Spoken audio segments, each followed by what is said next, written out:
बिस्मिल्लाहिर्रहमानिर्रहीम। अस्सलामु अलैकुम डियर स्टूडेंट्स, मैं हूं शाकिर अली शाह और आप देख रहे हैं हमारा खूबसूरत सा YouTube channel physics Shah Shakir Ali Shah. Dear students, हमने 9th grade physics unit 2 kinematics start कर लिया है और आज इसी चैप्टर के लेक्चर नंबर 18 में हम डिस्कस करने वाले हैं कंसेप्चुअल क्वेश्चंस। इसी चैप्टर के सारे लेक्चर्स हमारे हो गए हैं। अगर किसी को कोई भी लेक्चर देखना है तो आप प्लेलिस्ट में देख सकते हो। तो आज हम डिस्कस करने वाले हैं इसी चैप्टर के कंसेप्चुअल क्वेश्चंस।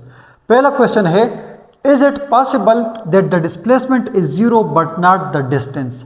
क्या ऐसे हो सकता है कि ये डिस्प्लेसमेंट जो है ये जीरो हो जाए और डिस्टेंस जो है वो जीरो ना हो, मतलब डिस्टेंस जीरो ना हो और डिस्प्लेसमेंट जो है वो जीरो हो। पहली बात। दूसरी बात यह कि under what condition displacement will be equal to distance. इसी क्वेश्चन के दो पार्ट से पहली बात वो ये पूछ रहे कि क्या ऐसे हो सकता है कि कोई ऑब्जेक्ट मूव करे, उसका डिस्प्लेसमेंट जीरो हो लेकिन उसका डिस्टेंस जीरो ना हो। ठीक है, पहले इस बात को ज़रा डिस्कस करते हैं। मैं यहाँ पे लिखता हूँ ए। देखो, डिस्टेंस जीरो ना ही होना चाहिए और डिस्प्लेसमेंट जीरो होना चाहिए। ये तब पॉसिबल है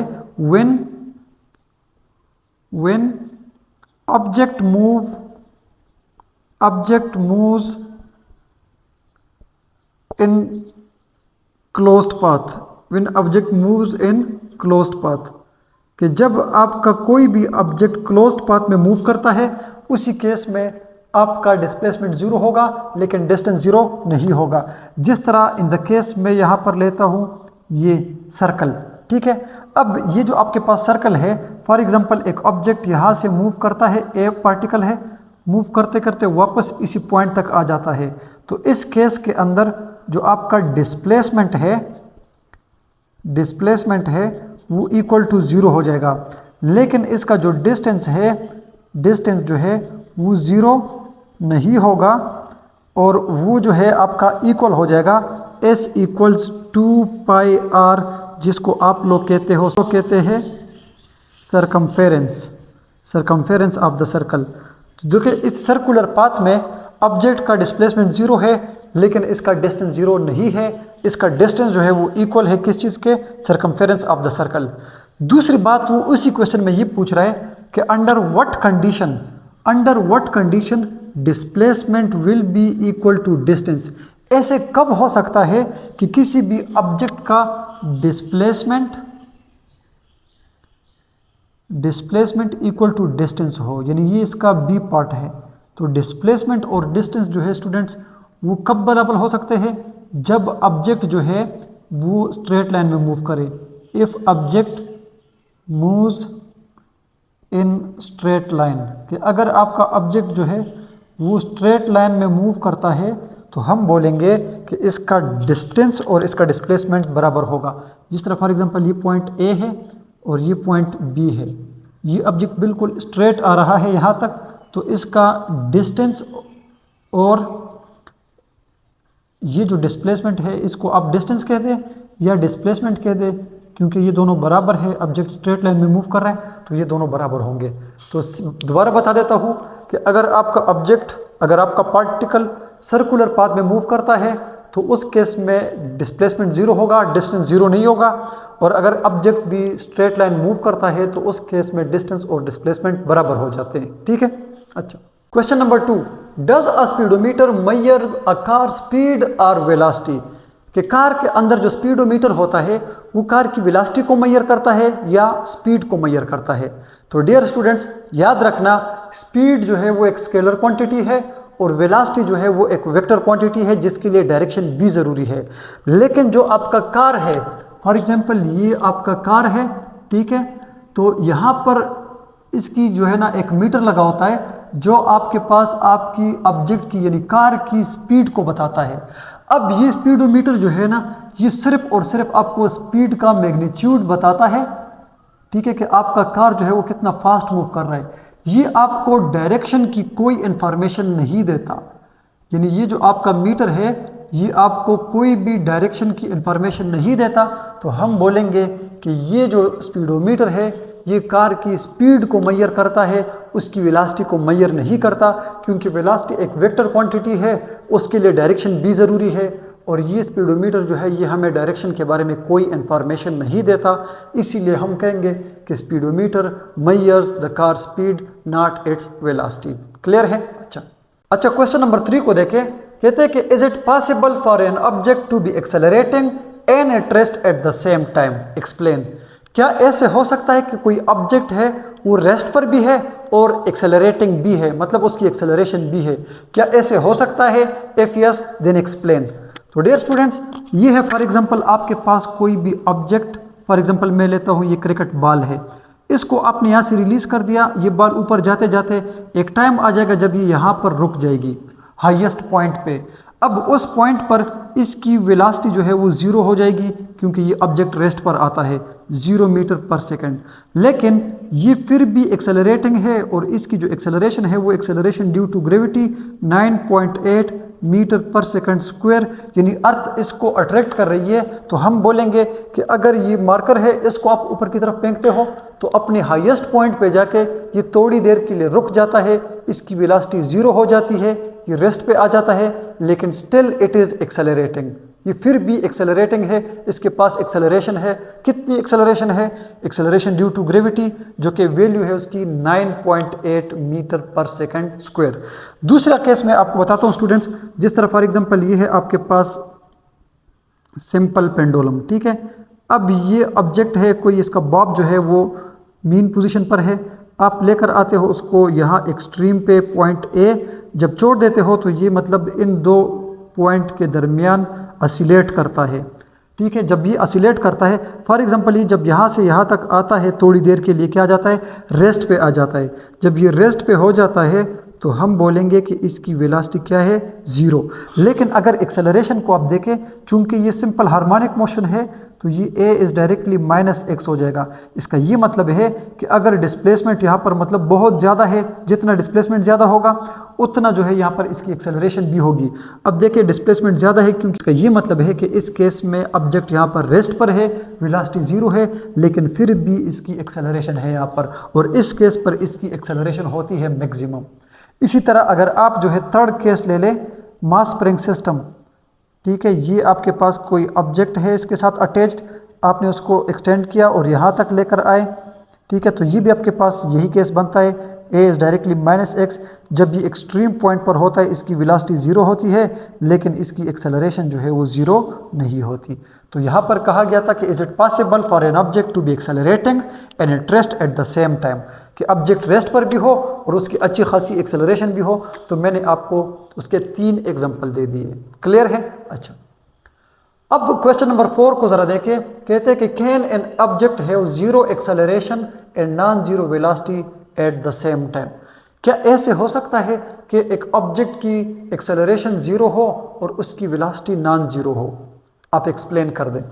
तो डियर स्टूडेंट्स, मैं आपको एक एग्जांपल देता हूँ, सिंपल सी इसकी एक एग्जांपल बनती है कि फॉर एग्जांपल ये कोई कार है, ये इस तरफ मूव कर रही है, इसकी वेलोसिटी है फॉर एग्जांपल कोई भी वेलोसिटी है और वो है कांस्टेंट, ठीक है। अगर ये कार कांस्टेंट वेलोसिटी के साथ मूव कर रही है इस तरफ, तो जाहिर बात है इसकी वेलोसिटी कुछ ना कुछ तो है, लेकिन चूंकि ये कांस्टेंट है तो इसी केस में इसका एक्सेलरेशन हो जाएगा 0।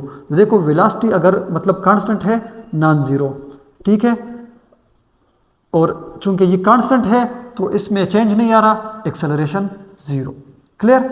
दूसरा एग्जांपल अगर मैं आपको यही सिंपल पेंडुलम वाला दे दूं, ठीक है, ये वाला, कि ये उसके साथ एक बॉब है अटैच्ड, ये आपके पास मेन पॉइंट, ये पॉइंट आपका आ गया एक्सट्रीम 1 ए पॉइंट, और ये जो है आपके पास एक्सट्रीम 2 ए प्राइम, ठीक है। ये इस तरह ऑसिलेट कर रहा है स्टूडेंट्स।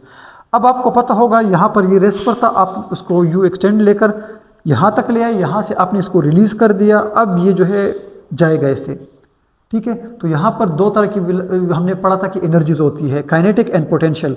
जब ये मूव करता है, ठीक है, तो ये यहाँ पर इसकी काइनेटिक एनर्जी बहुत ज़्यादा होती है ड्यूरिंग मोशन, और यहाँ पर पोटेंशियल एनर्जी 0 होती है। यहाँ पर इसकी पोटेंशियल एनर्जी मैक्सिमम हो जाती है क्योंकि ये रेस्ट पर आ जाता है, और इसी तरह यहाँ पर भी पोटेंशियल एनर्जी मैक्सिमम हो जाती है क्योंकि ये रेस्ट पर आता है। लेकिन जब आप इस केस में देखते हो, यहाँ पर क्या होगा? यहाँ पर होगा ये कि आपका ऑब्जेक्ट जो है वो मूव कर रहा है यहाँ पर, ठीक है, तो उसकी कोई ना कोई वेलोसिटी होगी, और मैं कहता हूँ कि वो वेलोसिटी जो है वो यहाँ पर है मैक्सिमम, कोई अच्छी खासी वेलोसिटी है यहाँ पर, ठीक है, यहाँ पर थोड़ी देर के लिए। अब चूंकि यहाँ पर कुछ वेलोसिटी है, लेकिन अगर आप यहाँ पर एक्सेलरेशन को देखें तो क्या है, a is directly minus x, mean point पर उसका जो डिस्प्लेसमेंट है वो ज़ीरो होता है। डिस्प्लेसमेंट क्या होता है, ज़ीरो होता है। यहाँ पर x चूँकि ज़ीरो है तो इसका ये मतलब है कि यहाँ पर एक्सेलरेशन भी ज़ीरो है। तो देखो क्वेश्चन में क्या पूछ रहे थे वो, कि is it possible for an object to have zero acceleration and non zero velocity at the same time, कि वेलोसिटी नॉन जीरो हो, एक्सेलरेशन जीरो हो। मैंने आपको दो एग्जांपल दे दिए। पहला एग्जांपल ये था कि अगर कार जो है वो कांस्टेंट वेलोसिटी के साथ मूव कर रहा है तो उसकी वेलोसिटी कांस्टेंट, उसका एक्सेलरेशन जीरो। दूसरा एग्जांपल मैंने आपको दे दिया सिंपल पेंडुलम वाला, क्योंकि ये आपके पास सिंपल हार्मोनिक मोशन है, a is directly minus x, mean point पर यहाँ पर उसका एम्पलीट्यूड जो है, उसका डिस्प्लेसमेंट जो है वो जीरो हो जाता है, ठीक है, इसीलिए यहाँ पर उसकी एक्सेलरेशन भी जीरो हो जाती है, क्योंकि ऑब्जेक्ट मूव कर रहे हैं उसकी वेलोसिटी नॉन जीरो होती है, ठीक है। अच्छा, नंबर 5 को देखें, a person standing on the roof of a building throws a rubber ball down with the velocity of 8.0 metre per second, what is the acceleration with magnitude and direction of the ball. कहते हैं कि एक लड़का है वो एक building के ऊपर खड़ा है, जिस तरह फॉर एग्जांपल ये कोई एक बिल्डिंग है, ठीक है, ये बिल्डिंग है, और इसके टॉप पर यहाँ पर एक शख्स खड़ा है और इसके हाथ में ये एक बॉल है, ठीक है। वो क्या करता है, इस बॉल को डाउनवर्ड थ्रो करता है, किस वेलोसिटी के साथ, 8.0 मीटर पर सेकंड के साथ। क्वेश्चन में पूछते हैं कि आप बता दें इस बॉल की एक्सेलरेशन क्या होगी, यानी उसका मैग्नीट्यूड और डायरेक्शन क्या होगा। डियर स्टूडेंट्स, अब अगर इस बॉल को वो एक सर्टन हाइट से क्या करता है, डाउनवर्ड थ्रो करता है, वेलोसिटी उसकी है 8.0 मीटर पर सेकंड, लेकिन याद रखना स्टिल इसकी एक्सेलरेशन होगी, एक्सेलरेशन ड्यू टू ग्रेविटी, और उसकी वैल्यू है 9.8 मीटर पर सेकंड स्क्वायर, ठीक है, और डाउनवर्ड उसकी डायरेक्शन होगी। जो भी वेलोसिटी हो, जो भी ऑब्जेक्ट है वो डाउनवर्ड मूव कर रहा है, उस टाइम पर उसकी एक्सेलरेशन होगी, it is acceleration due to gravity, और उसकी वैल्यू होती है 9.8। बेशक ये 8 की जगह 20 के साथ फेंकते रहता है ऊपर से, या 30 के साथ, या 50 के साथ, जो भी वेलोसिटी के साथ वो फेंकेगा ऊपर से, नो मैटर जितना भी वो फास्ट हो, लेकिन स्टिल इसकी एक्सेलरेशन जो है वो एक्सेलरेशन ड्यू टू ग्रेविटी है, वो डाउनवर्ड है, और उसका जो मैग्नीट्यूड है वो है 9.8 मीटर पर सेकेंड स्क्वायर। क्लियर। अच्छा, नंबर 6 में पूछते हैं कि describe a situation in which the speed of an object is constant while velocity is not constant. कहते कि आप मोशन की कोई ऐसी सिचुएशन बता दे जिसमें ऑब्जेक्ट की स्पीड तो कांस्टेंट रहती है लेकिन उसका वेलोसिटी जो है वो कांस्टेंट ना हो। तो डियर स्टूडेंट्स, याद रखिएगा कि ये एक स्पेशल केस है, और फॉर एग्जांपल कोई ऑब्जेक्ट है वो एक सर्कुलर पाथ में मूव करता है, ये कोई पार्टिकल है, ठीक है, और ये पार्टिकल क्या करता है, ये इस सर्कुलर पाथ में ट्रेवल करता है, इसी तरह ये क्या करता है, ये सर्कुलेट करता है, ऐसे मूव करता है। तो डियर स्टूडेंट्स, मैं कहता हूं कि इस टाइम पर अगर ये यूनिफॉर्मली मूव कर रहा है तो इसकी जो स्पीड है वो कांस्टेंट होगी। स्पीड क्या है, कांस्टेंट है, क्योंकि ये अपनी मैग्नीट्यूड को कम ज़्यादा नहीं कर रहा, लेकिन इसकी जो वेलोसिटी है वो चेंज हो रही है। वेलोसिटी क्या है, चेंज है। वेलोसिटी चेंज इसीलिए है क्योंकि वेलोसिटी चेंज दो तरह से हो सकती है, या तो उसका मैग्नीट्यूड चेंज हो तो हम बोलेंगे वेलोसिटी में चेंज आ रहा है, एक्सेलरेशन प्रोड्यूस होगी, या अगर मैग्नीट्यूड कांस्टेंट है, जिस तरह यहाँ पर स्पीड का मैग्नीट्यूड कांस्टेंट है, स्टिल आप अगर आप देखोगे हर पॉइंट पर पार्टिकल की जो डायरेक्शन है वो क्या होती है, चेंज होती है। तो हम बोलेंगे कि इस केस में ऑब्जेक्ट की मैग्नीट्यूड तो कांस्टेंट है लेकिन उसका जो डायरेक्शन है वो क्या हो रही है, चेंज हो रही है। हम बोलेंगे कि इस केस में आपकी स्पीड का मैग्नीट्यूड कांस्टेंट है तो स्पीड कांस्टेंट है, लेकिन उसकी डायरेक्शन चेंज हो रही है, इसीलिए velocity is not constant but speed is constant. Clear है। अच्छा, अब स्टूडेंट्स आप देखें क्वेश्चन नंबर 7 को। पूछते हैं कि can an object have a northward velocity and a southward acceleration. क्या ऐसे हो सकता है कि कोई ऑब्जेक्ट हो जिसकी वेलोसिटी नॉर्थ की तरफ हो लेकिन उसका एक्सेलरेशन साउथ की तरफ हो। तो डियर स्टूडेंट्स, मैं आपको बताता हूं कि फॉर एग्जांपल यहां पर मैं ड्रा कर देता हूं आपके लिए वही ज्योग्राफिकल कोऑर्डिनेट सिस्टम। ये है आपका नॉर्थ, ये है आपका साउथ, ये है आपका ईस्ट और ये है आपका वेस्ट। क्वेश्चन में क्या कहा गया है कि ऑब्जेक्ट की जो वेलोसिटी है वो नॉर्थ की तरफ हो, ठीक है, और उसकी जो डायरेक्शन एक्सेलरेशन है वो साउथ की तरफ हो। तो डियर स्टूडेंट, जिस तरह ये नॉर्थ और साउथ एक दूसरे के बिल्कुल अपोजिट है, मैं यहाँ पर बना देता हूँ, ठीक है। ये रहा आपका नॉर्थ और इस डायरेक्शन में रहा आपका साउथ, सिर्फ समझाने के लिए। स्टूडेंट्स आप ये समझे कि एक कार है वो नॉर्थ की तरफ मूव कर रही है, ये तो इसकी वेलोसिटी किस तरफ हो गई? नॉर्थ की तरफ। बेशक इसकी वेलोसिटी जो भी हो, स्लो हो, फास्ट हो, स्लो होता जा रहा है, फास्ट होता जा रहा है, नो मैटर, जिस डायरेक्शन में आपकी कार मूव कर रही है उसी डायरेक्शन में उसकी वेलोसिटी है। लेकिन यहाँ पर अगर एक्सेलरेशन को देखना है, अब एक्सेलरेशन हमें चाहिए इसके अपोजिट डायरेक्शन साउथ में, तो उसके लिए ये ज़रूरी होगा कि ये जो कार है ये अगर डिसेलरेट हो रहा हो। डिसेलरेट का मतलब ये है कि ये ऑब्जेक्ट अगर नॉर्थ की तरफ मूव कर रहा है लेकिन ये अपनी वेलोसिटी को कम कर रहा है। वेलोसिटी को कम करने का मतलब ये अगर ये स्लो डाउन हो रहा हो, ये क्या हो रहा हो? स्लो डाउन हो रहा हो, ठीक है, इस तरफ आ रहा है लेकिन स्लो डाउन हो रही है, इस टाइम पर इसकी वेलोसिटी जो है वो नॉर्थ की तरफ हो जाएगी और इसका जो एक्सेलरेशन है वो उसका अपोजिट हो जाएगा और वो क्या हो जाएगा? साउथ की तरफ हो जाएगा। तो हम बोलेंगे कि अगर कोई ऑब्जेक्ट नॉर्थ की तरफ मूव कर रहा है डिसेलरेट होके, स्लो डाउन होके, तो उस कंडीशन में उस सिचुएशन ये होगी फिर कि नॉर्थ की तरफ इसकी वेलोसिटी हो जाएगी और साउथ की तरफ जो है इसकी क्या हो जाएगी? एक्सेलरेशन हो जाएगी। अगर इस केस में आप लोगे ऑब्जेक्ट जो अगर वेलोसिटी मतलब उसकी हो रही है इस तरह, तो फिर इसकी जो वेलोसिटी है वो नॉर्थ की तरफ और जो उसका एक्सेलरेशन होगा वो बिल्कुल 180 के एंगल पर साउथ की तरफ हो जाएगा। ठीक है डियर स्टूडेंट्स। अच्छा, क्वेश्चन नंबर 8 को देखते हैं। As a freely falling object speed up, what happening to its acceleration? Does it increase, decrease or stay the same? For example, यहाँ से कोई ऑब्जेक्ट है जो फ्रीली डाउनवर्ड मूव कर रहा है, मतलब वो क्या हो रहा है? फ्री फॉल हो रहा है। एक ऑब्जेक्ट फॉलिंग फ्रीली डाउनवर्ड आ रहा है फ्रीली, कहते हैं कि इसकी जो स्पीड है फॉर एग्जांपल वो स्पीडिंग अप हो रही है, मतलब इसकी स्पीड इंक्रीज हो रही है। ये ऑब्जेक्ट क्या हो रहा है? स्पीडिंग अप हो रहा है। तो आप मुझे बता दें कि इसकी एक्सेलरेशन के ऊपर क्या फ़र्क पड़ेगा? इसकी जो एक्सेलरेशन है वो इंक्रीज होगी, डिक्रीज होगी या स्टे द सेम?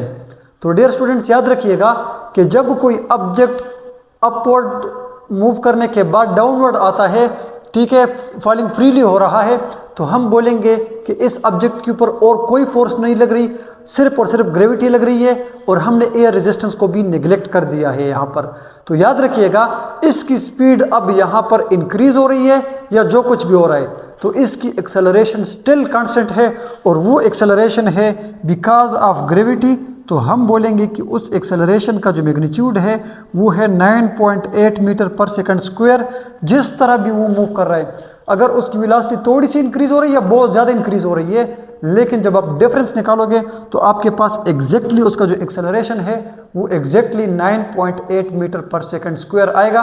तो हम बोलेंगे कि इसका मैग्नीट्यूड 9.8 होगा और डाउनवर्ड ये मूव करेगा, इसकी डायरेक्शन जो है वो डाउनवर्ड होगी toward the centre of earth. ठीक है, तो फिर बता देता हूँ कि अगर कोई ऑब्जेक्ट फॉलिंग फ्रीली हो रहा है और वो स्पीडिंग अप भी हो रहा हो साथ साथ, ठीक है, मतलब उसकी स्पीड इंक्रीज हो रही है, लेकिन उसकी एक्सेलरेशन के ऊपर कोई फर्क नहीं पड़ेगा, इसकी acceleration still 9.8 metre per second square होगी और डाउनवर्ड इसकी डायरेक्शन होगी। क्लियर है? अब स्टूडेंट आप देखें इस क्वेश्चन नंबर 9 को, कहते हैं कि a ball is thrown upward with initial speed of 5 metre per second. कि आपके पास एक क्रिकेट बॉल है या कोई भी बॉल है, आप उसको अपवर्ड मूव कराते हो यानी ऊपर फेंकते हो और उसकी जो इनिशियल वेलोसिटी है वो कितनी है? 5 मीटर पर सेकंड। कहते हैं कि what will be its speed when it return to its starting point. अब देखिए यहाँ ऊपर जाने के बाद, मतलब यहाँ पर एक हाईएस्ट पॉइंट पर ये थोड़ी देर के लिए रुक भी गया, कहते हैं कि जब वो वापस आएगा और सेम इसी पॉइंट पर आता है तो आप बता दें कि इसकी वेलोसिटी क्या होगी। यानी अगर ये इसकी इनिशियल वेलोसिटी है तो इसकी फाइनल वेलोसिटी क्या होगी इस पॉइंट पर जब ये दोबारा यहाँ पर आएगा। तो डियर स्टूडेंट्स याद रखिएगा कि अगर कोई ऑब्जेक्ट जो है फ्री फॉल में हो, ठीक है, आप उसको ऊपर फेंकते हो और ऊपर से फ्री फॉल हो के वो डाउनवर्ड आता है, कोई और फोर्स उसके ऊपर एग्जर्ट ना हो, सिर्फ और सिर्फ ग्रेविटी हो, तो याद रखिएगा कि उसका जो मोशन होता है वो सिमेट्रिकल होता है। उसका मोशन क्या होता है? सिमेट्रिकल। ठीक है, मैं बताता हूँ कि सिमेट्रिकल का मतलब क्या है यहाँ पर। मैं बता देता हूँ कि इसकी वेलोसिटी यहाँ पर होगी वही दोबारा 5 मीटर पर सेकंड। देखें यहाँ पर आपने फेंक दिया, इनिशियल वेलोसिटी के साथ क्या थी इसकी वेलोसिटी 5, यहाँ पर फॉर एग्जांपल 4, यहाँ पर फॉर एग्जांपल 3, यहाँ पर फॉर एग्जांपल 2, यहाँ पर 1, ठीक है, और यहाँ पर इसकी वेलोसिटी हो गई 0। अब जब ये ऊपर से डाउनवर्ड आएगा तो इस पॉइंट पर दोबारा इसकी वेलोसिटी 0, जब इस पॉइंट पर पहुँचेगा तो 1, इसी तरह दोबारा जब इस पॉइंट पर आएगा इसकी वेलोसिटी हो जाएगी 2, इसी तरह इस पर हो जाएगी 3, इस तरह यहाँ पर 4 और इसी तरह यहाँ पर 5, ठीक है। मतलब इसको कहते हैं सिमेट्रिकल मोशन, कि जिस वेलोसिटी के साथ ऑब्जेक्ट ऊपर जा रहा था, जिस पॉइंट पर जो वेलोसिटी थी, वापस आते वक्त उसी पॉइंट पर उसकी वेलोसिटी एग्जैक्टली वही होगी जो मतलब ऊपर जाते वक्त थी। यानी यहाँ से जो ऑब्जेक्ट ऊपर जा रहा था, डिफरेंट पॉइंट पर जो उसकी वेलोसिटी थी, ऊपर से नीचे आते वक्त उसकी उसी पॉइंट पर वही वेलोसिटी होगी जो ऊपर की तरफ थी। लेकिन फ़र्क ये होगा कि जो ऊपर की तरफ जा रही थी वेलोसिटी, फॉर एग्जांपल अगर वो पॉजिटिव थी, ठीक है, तो ऊपर से आते वक्त उसकी वेलोसिटी नेगेटिव हो जाएगी। मतलब इनिशियल वेलोसिटी और फाइनल वेलोसिटी आपस में इक्वल होगी, लेकिन सिर्फ और सिर्फ उसका डायरेक्शन जो है वो क्या हो जाएगा, चेंज हो जाएगा, ठीक है। मतलब मैग्नीट्यूड दोनों का सेम, एक वेलोसिटी ऊपर, दूसरी जो है वो डाउनवर्ड। अगर आप थर्ड इक्वेशन ऑफ मोशन को देखें तो आपके पास क्या बनेगा, 2as equals vf square minus vi square, ठीक है। अब चूंकि ये डिस्टेंस है, डिस्प्लेसमेंट है ऊपर की तरफ डाउनवर्ड, तो मैं कहता हूँ कि इस पॉइंट पर ये 0 हो गया। क्या हो गया, 0। तो फिर ये पूरा टर्म जो है वो हो जाएगा 0। तो इसका ये मतलब है कि vf square is equal to vi square, ठीक है। जब आप दोनों साइड पे स्क्वायर रूट लोगे तो ये कट जाएगा ऐसे, ठीक है। तो फिर आपके पास इनिशियल वेलोसिटी जो है वो फाइनल वेलोसिटी की इक्वल होगी। जिस पॉइंट पर इनिशियल वेलोसिटी जो थी वही पॉइंट पर फाइनल वेलोसिटी भी वही होगी, सिर्फ और सिर्फ इसका डायरेक्शन जो है वो अपोजिट होगा। तो डियर स्टूडेंट्स याद रखिएगा कि ये था हमारा लेक्चर नंबर 18, कि आज के इस लेक्चर में हमने चैप्टर 2 काइनेमेटिक्स के सारे कंसेप्चुअल क्वेश्चन डिस्कस कर लिए। नेक्स्ट लेक्चर में हम आ रहे हैं इंशाल्लाह इसी चैप्टर के न्यूमेरिकल्स को डिस्कस करेंगे। अगर आपको पहले 2 चैप्टर्स यानी मेजरमेंट्स एंड फिजिकल क्वांटिटीज़, इसके अलावा काइनेमेटिक्स में जहाँ पर भी मसला हो, आप कमेंट सेक्शन में अपना क्वेश्चन पूछ सकते हो, हम इंशाल्लाह आपको आंसर देंगे। अपने ढेर सारा ख्याल रखिएगा। अल्लाह हाफिज़।